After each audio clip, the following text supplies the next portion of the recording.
हे एअरपोर्टला पोहोचले आहेत. मग आता प्रश्न आम्हाला असे निर्माण होतात, पुढे घ्या, की हे जे 2 पायलट आहेत जे ट्रॅफिकमध्ये अडकले असं म्हणतात, मग कुठे होते? त्यांचा सीडीआर तुम्ही काढलाय का? ट्रॅफिक पोलीसच्या बऱ्याच ठिकाणी तिथं सीसीटीव्ही कॅमेराज आहेत, ते तुम्ही तिथं बघितले का? मग हे 2 ट्रॅफिकमध्ये अडकले, तर मग हे 2 काय एअरपोर्टलाच राहायला होते का? एअरपोर्टच्या जवळ राहायला होते का? मग हे दोघं तिथं कसे आले? असा बरेच काही प्रश्न आम्हाला तिथं पडतात.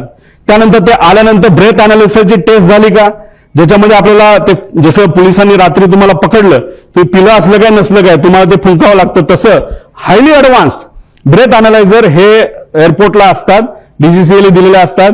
त्याचा फोटो सुद्धा निघतो. ते सीसीटीव्ही आहेत का, तोच तो होतो का, त्याचं ब्रेथ अनालिझर केलं का, तिथं कॅमेरा आहेत का, कॅमेराचा रेकॉर्ड कोणाकडे आहे, त्यानंतर विमानाकडे गेल्यानंतर तिथं चेक करत असताना ते रेकॉर्ड आहेत का, 7 वाजता ते पोहोचले असतील, दादा जर 8ला पोहोचले असतील तर 1 तासाचा वेळ आहे, त्यात त्यांनी विमानं चेक केलीत का, विमानात काय वेगळं ठेवलंय का, असे बरेच प्रश्न त्याच्यामध्ये आम्हाला त्या ठिकाणी निघतात. आणि हे सर्व गोष्टी आता बघण्याची जरूरत आहे.